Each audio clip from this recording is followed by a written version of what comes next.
सरकार को अविश्वास प्रस्ताव स्पीकर पर पास कराने के लिए सर्वोच्च न्यायालय के निर्देश के अनुसार 122 सदस्य चाहिए।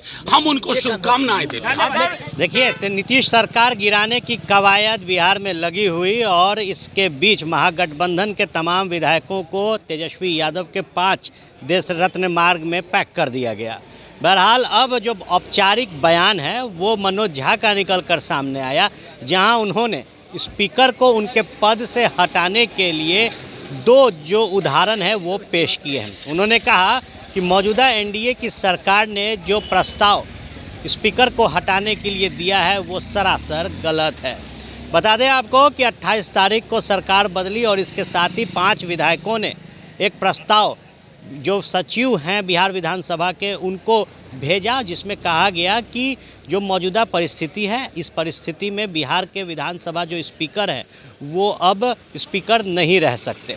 14 दिन का फिर ग्राउंड तैयार हुआ और जब बिहार विधानमंडल के बजट सत्र का ऐलान हुआ तो देखिए तारीख भी आगे पीछे की गई। पहले कहा गया कि बजट सत्र 10 तारीख को होगा, उसके बाद इस तिथि को बढ़ाया गया और 12 तारीख से बिहार विधानमंडल के बजट सत्र को बुलाया गया और इसी दिन जो फ्लोर टेस्ट है वो होना है। अब जब विधायक कैद हैं तो राष्ट्रीय जनता दल के राज्यसभा सांसद मनोज झा कहते हैं कि जो प्रस्ताव विधानसभा स्पीकर को हटाने के लिए लाया गया वो गलत है, क्योंकि 2 कोर्ट का उन्होंने उदाहरण दिया, एक मुंबई कोर्ट का और दूसरा अरुणाचल प्रदेश के कोर्ट का, जिसमें उन्होंने कहा कि कोर्ट ने ये सुनिश्चित किया कि अगर किसी स्पीकर को उनके पद से हटाना है तो जो पूरी कैपेसिटी है बिहार विधानसभा की उसमें एक जो आधा है, आधे से एक ज़्यादा वो मेजॉरिटी होनी चाहिए, यानी प्रस्ताव करने के लिए बिहार विधानसभा में 122 विधायक को सामने आना होगा। बहरहाल सदन नियमावली से चलती है और बिहार विधानसभा की जो नियमावली है उसमें ये कहा गया है कि अगर किसी स्पीकर को हटाना है तो 5 जो विधायक हैं वो इसके लिए प्रस्ताव करेंगे और जब सदन के पटल पर उनको हटाने के लिए ये पेपर पहुंचेगा तो 38 विधायकों को खड़ा होना होगा जो ये कहेंगे कि इस प्रस्ताव के समर्थन में हम हैं।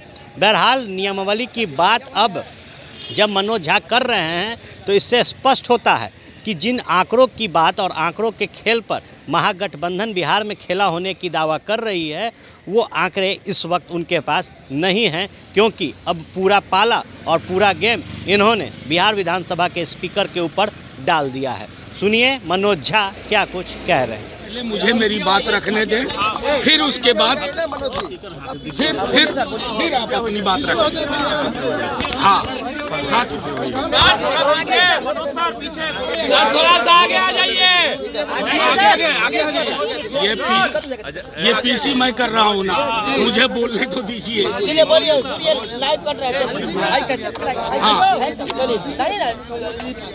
आप सब लोगों के माध्यम से कुछ महत्वपूर्ण पहलुओं पर मैं आपके बीच आया हूँ।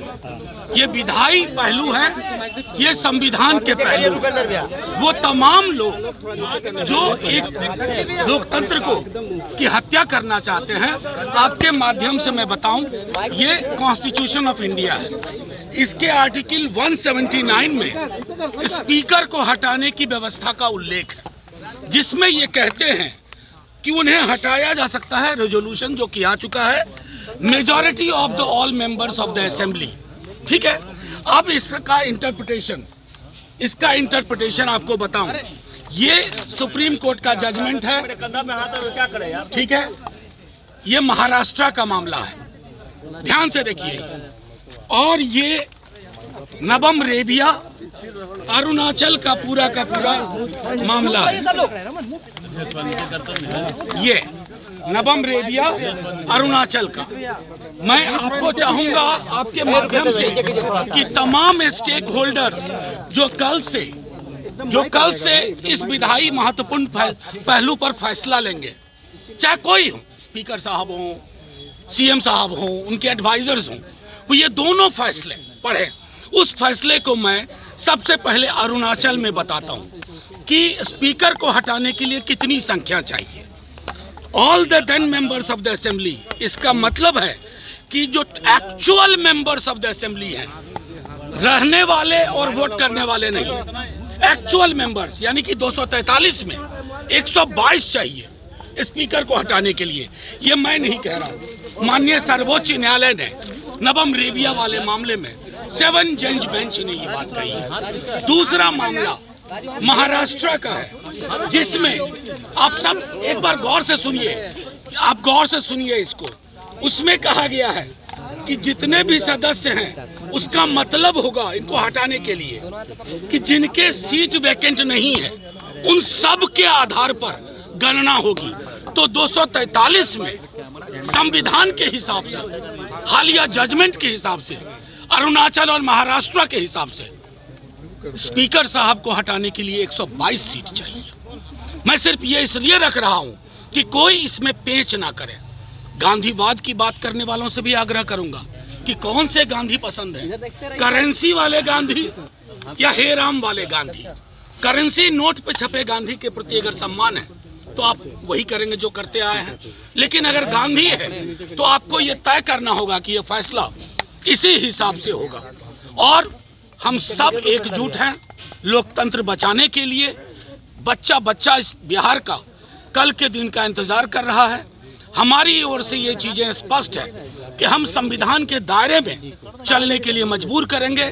सुप्रीम कोर्ट के जजमेंट के आलोक में चीजें चाहेंगे और सुप्रीम कोर्ट के आलोक में निर्णय होगा। हमारा पूरा विश्वास है, क्योंकि पहला अभिभाषण के बाद कार्यावली में पहली चीज स्पीकर साहब के खिलाफ अविश्वास प्रस्ताव है। उसके संदर्भ में मैंने दोनों जजमेंट का जिक्र कर दिया, 179C का इंटरप्रिटेशन जो है वो कर दिया। दोनों जजमेंट की कॉपियां आपको दिखा दी। मैं चाहूंगा कि सरकार में जो एडवाइजर्स हैं और जो बड़े बड़े लोग हैं, स्टेक होल्डर्स हैं, वो सब गौर से देखें, पढ़ें इन फैसलों को और उसके आधार पर बिहार में और देश में लोकतंत्र के लिए एक संदेश। इंडिया के पास जो है, आपके पास है ना, सब कह रहे हैं जिस तरीके से एनडीए के पास नंबर है, आप लोग माहौल बनाए हुए हैं, आखिर इस माहौल के पीछे वजह क्या है? नहीं, देखिए, आप बिला वजह कह रहे हैं, माहौल हमने नहीं बनाया। आप अंदर में हम आपने रुकवाया है? नहीं, हम तो कम से कम कार्यशाला के नकली नाम से नहीं ले गए। हम तो अपने विधायकों, हम तो उनमें से नहीं जिनके यहाँ भोज में लोग नहीं पहुंचे। हमारे सारे विधायक, महागठबंधन दल के सारे नेता हैं, सब मेरे साथ खड़े हैं। ऐसी एकजुटता है और वो एकजुटता सिर्फ मैं इसलिए तो आपको संदेश के इस जजमेंट को आपके सामने रखने का उद्देश्य एकमात्र था। आप लोग कुछ भी इसका इंटरप्रिटेशन करें। सरकार को अविश्वास प्रस्ताव स्पीकर पर पास कराने के लिए सर्वोच्च न्यायालय के निर्देश के अनुसार 122 सदस्य चाहिए। हम उनको शुभकामनाएं देते हैं। अगर एनडीए नहीं जीत पाती है तो क्या आप लोग दावा पेश करेंगे सरकार बनाने के लिए? पैनोरमा ग्रुप, जो सोचता है वो करता है। ये लो, मुंह मीठा करो। आज मैंने अपना जॉब छोड़ दिया, अब हम पूर्णिया वापस जाएंगे। जॉब छोड़ दिया है?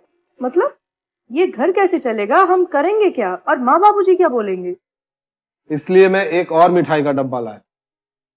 अपने बिजनेस के लिए लोन अप्रूव हो गया।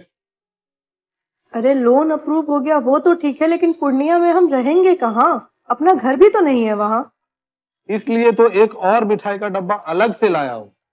हमने पूर्णिया में घर ले लिया है, पूर्णिया के ई होम्स पैनोरमा में। पूर्णिया में पैनोरमा ग्रुप लेकर आए हैं ई होम्स पैनोरमा। बड़ा घर, आलीशान जिंदगी और अत्याधुनिक सुविधाओं के संग। अरे अब क्यों मुंह मीठा करवा रही हो? क्योंकि हम घर वापसी जो कर रहे हैं। घर वापसी की खुशी पूर्णिया में ई होम्स पैनोरमा के संग। E homes panorama, luxurious lifestyle redefined.